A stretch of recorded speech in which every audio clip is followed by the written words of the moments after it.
विधानसभा में कांग्रेस को माफी मांगनी थी तो 7 दिन खराब क्यों किए? आखिर माफी मांगी और 2 बार माफी मंगवाई। आप देखिए भारतीय जनता पार्टी के लोगों को कांग्रेस को अपमानित करने का मौका मिला कि वापिस बोलिए आप।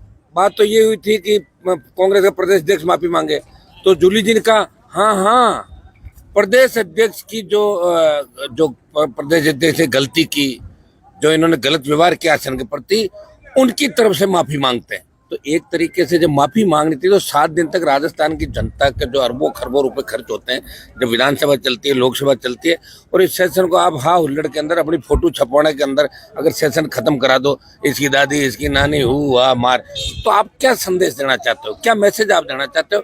निश्चित रूप से अब ये विधानसभा का जो अब का कार्यकाल है, ये आज तक का सबसे गिरा हुआ विधानसभा का कार्यकाल होगा 5 साल, क्योंकि न तो सत्ता पक्ष के अंदर दमदार लोग है, न कोई अच्छे वक्ता है, और विपक्ष के अंदर जो लोग लीड कर रहे हैं ऐसे नजर आ रहे जैसे कार्टूनिस्ट होता है ना, कार्टून हो गया आपके। कार्टूनिस्ट तो कार्टून बनाता है, लेकिन ये कार्टून है ज्यादातर लोग, जो हाउस के अंदर जिस तरह की हरकतें करते हैं, सुबह कुछ, दोपहर को कुछ और शाम को कुछ। तो राजस्थान की जनता ये नजारा देख रही है। निश्चित रूप से कांग्रेस बीजेपी से राजस्थान की जनता उब चुकी है, उनको नया विकल्प मिला नहीं। और पहले भी क्या राजस्थान की जनता थर्ड फोर्थ की तरफ रही नहीं, हमेशा गठबंधन के साथ रही है। अब राजस्थान की जनता थर्ड फोर्स के साथ रहेगी, और आने वाला जो 28 का चुनाव है उसमें भारतीय जनता पार्टी कांग्रेस जो एक यहाँ व्यवस्था बनी होगी, एक बार कांग्रेस एक बार बीजेपी, इसको छोड़ के राजस्थान का जवान बदलाव करेगा, और दूसरे राज्यों की तर्ज पे यहाँ भी तीसरी ताकत खड़ी होगी राजस्थान के अंदर। जिस तरह अपराध बढ़ रहे हैं, जिस तरह बेरोजगारी बढ़ रही है, पेपर लीक की घटनाएं, जिस तरह कांग्रेस बीजेपी हाथ मिला रही है आपस के अंदर, बीजेपी जिस तरह जब विपक्ष में थी तो पेपर लीक के लिए क्या कर रही थी कि पेपर लीक आरोपियों को हम पकड़ेंगे, सीबीआई जांच करेंगे, उन अपराधों को लीक करेंगे, लेकिन कोई घोषणा दोनों बजट हो रही आगे, उससे पहले भी सवा साल करें। भजनलाल जी सिर्फ टाइम पास करें, और भजनलाल जी को टोटल 2 4 5 अधिकारी ही चला रहे हैं, उनको खुद ही पता नहीं कि एक मुख्यमंत्री के दायित्व क्या होते हैं, कर्तव्य क्या होते हैं, और मुख्यमंत्री को क्या क्या काम करना चाहिए। एकदम से लोड ज्यादा दे दिया उनको, तो अभी लोड को सहन नहीं कर पा रहे हैं। तो ये हालात राजस्थान के अंदर बने, इसलिए विपक्ष की सारी लड़ाई हम लोगों को सदन में, हमारे मेंबर नहीं, लोकसभा के अंदर मजबूती की हम लड़ाई लड़ रहे हैं लोकसभा में, और राजस्थान में भी आप देख रहे हैं कि सड़कों पे जो संघर्ष है आरएलपी का हमारा, वो आपसे छुपा नहीं। हर जाति, हर वर्ग और अन्याय के खिलाफ हम लड़ रहे हैं, और न्याय भी दिला रहे लोग। देखिए डॉक्टर साहब उस समय अगर जब हम लगातार डॉक्टर साहब हमने लड़ाई लड़ी राजस्थान के अंदर, हुंकार रैलियों के माध्यम से, वो भी पूरे ईस्टर्न राजस्थान में लगे थे, और एक बहुत बड़ा जलजला राजस्थान के अंदर आया था। लोग कह रहे थे कि घनश्याम जी, किरोड़ी लाल मीणा और हनुमान बेनीवाल मिलकर 70 से ज्यादा सीट लाएंगे।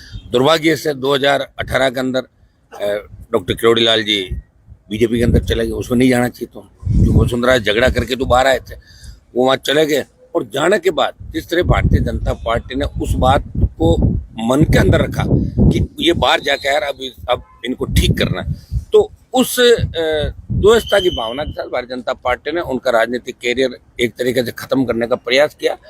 डॉक्टर साहब लड़ने वाले मजबूत राजनेता है, संघर्षशील नेता है। तीसरे मोर्चे की बात की शुरुआत राजस्थान के अंदर करी, हम साथ खूब लड़ाई हमने लड़ी, लेकिन भारतीय जनता पार्टी के अंदर उनको जिस तरह के विभाग दिए, आप विभाग के अंदर भी वो काम नहीं कर पा रहे हैं, उनकी तरफ कोई देखता नहीं, उनके टेलीफोन नहीं उठाते, और जिस तरह 2 साल के अंदर भारतीय जनता पार्टी ने मिलकर उनके भाई को चुनाव हराया, तो कहीं न कहीं उनके मन के अंदर पीड़ा है। और मैं डॉक्टर साहब को आह्वान करता हूँ कि आप अंदर जो घुटन महसूस करें, आपको घुटन की आवश्यकता नहीं, राजस्थान की जनता आपके साथ हो जाता, बीजेपी को छोड़ें, हमारे साथ आए। थर्ड मोर्चा आपका इंतजार करा, वापस हम लोग बनाते हैं, और ये 1-2 साल ऐसे ही निकल जाएंगे, और आगे अगर रहोगे तो इसी तरह बीजेपी के बाद फिर इधर तो उम्र तो बढ़ती जा रही है, उम्र तो वापस आएगी नहीं। तो मैं किरोड़ी लाल जी को यही कहूँगा कि बीजेपी में आपका कोई मान सम्मान नहीं, बीजेपी मन से किसानों को नापसंद करती है, हम लोगों को कभी पसंद नहीं करेंगे, इसलिए हमें बीजेपी के खिलाफ लड़ाई लड़नी राजस्थान की सड़कों पे, और कांग्रेस को भी खत्म करना। कांग्रेस सिर्फ किसान, जवान और अल्पसंख्यक के नाम पे हमेशा सीट ले आती है, वोट बैंक के नाम से सीट ले आती है। इनको पता है वही गहलोत के राज के अंदर जिस तरह खनन माफिया पनपा, वही भजनलाल जी के यहाँ सेट हो गया और वापस सेट। उनका पता है कि एक बार ये परिपाटी बन गई, तो नेता भी ऐसा ही काम करेंगे, ये अपने बच्चों को कामयाब करने के लिए किसी भी हद तक गिर सकते हैं। इन बातों को ध्यान पे रखते हुए तमाम जो भी नेता जिनका मन नहीं लग रहा कांग्रेस बीजेपी का, हम तो उनको आह्वान कर रहे हैं। जो नौजवान है, पहली बार के विधायक हम देखते हैं, बढ़ने को बातें कुछ भी करते हैं, वहाँ जाके प्रणाम करते हुए नजर आते हैं, एक ट्रांसफर के लिए, एक पोस्टिंग के लिए। उनको कहते हैं कि आप राजस्थान को बचाने के निकले, बहुत बड़ा अभियान हम जल्दी छेड़ेंगे, और इस प्रदेश के अंदर कोशिश करेंगे कि लोग मजबूत है, हमारा जो इतिहास है उसको एक बार लोग याद करें कि हम राजस्थान की किस मिट्टी से आते हैं। खाली गीतों में गाने थोड़े होगा। यहाँ अभी मर्दानगी लोगों ने दिखाई नहीं, राजस्थान के लोगों ने। मर्दानगी जब मानी जाएगी जब यहाँ की पार्टी राजस्थान में सत्ता के अंदर आएगी। सर अभी